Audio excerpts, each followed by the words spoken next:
नमस्कार, मी आदित्य कुलकर्णी ट्रिनिटी हिलवेल याच्या माध्यमातून ह्या व्हिडिओमध्ये तुमचं सगळ्यांचं पुन्हा एकदा स्वागत करतो। कलियुगामध्ये आपल्याला न्यूसन्स व्हॅल्यू हा शब्द ऐकिवाचा किंवा आपल्या ओळखीचा आहे। न्यूसन्स व्हॅल्यू म्हणजे काय की एखादी व्यक्ती की जी अडचणीत आहे आणि तिची आपण मदत करतो आणि त्या मदतीच्या बदल्यामध्ये त्याच्याकडून आपल्याला काय काय करून घेता येईल म्हणण्यापेक्षा तो कसा आपल्याकडे राहील आणि कसं त्याला एक्सप्लॉइट करता येईल ही संधी शोधणं, याला म्हणायचं की न्यूसन्स व्हॅल्यू।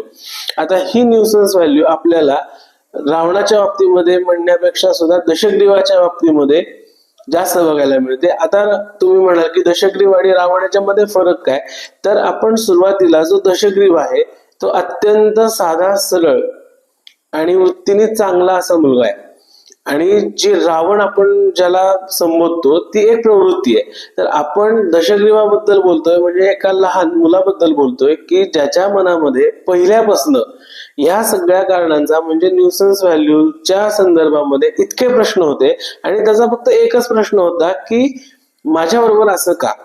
म्हणजे जरी माझी आई राक्षस संस्कृतीमध्ये किंवा रक्षस संस्कृतीमध्ये असली तरी माझे वडील हे ब्राह्मण वंशाचे आहेत। मग ज्या वेळेला एखाद्या गोष्टीच्या संदर्भामध्ये ट्रीटमेंट देण्याची वेळ येते, वागणुकीची वेळ येते, त्यावेळेला आमच्या बाबतीत ती व्हॅल्यू का दिसत नाही हा प्रश्न दशग्रीवाच्या मनामध्ये पहिल्यापासून होता।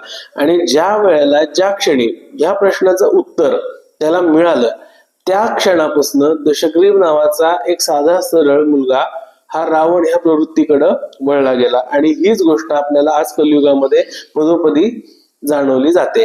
आता विरोधाभास याचा अर्थ काय की दशग्रीवाचे वडील म्हणजे ऋषी वृषरवा यांना कुबेर हा एक पुत्र होता आणि हे तीन जे दशग्रीव आणि त्याची दोन भावंड म्हणजे कुंभकर्ण, विभीषण आणि शूर्पणखा ही जी तीन मुलं होती ही कैकसी नावाच्या एका रक्ष संस्कृतीमधल्या स्त्रीची होती।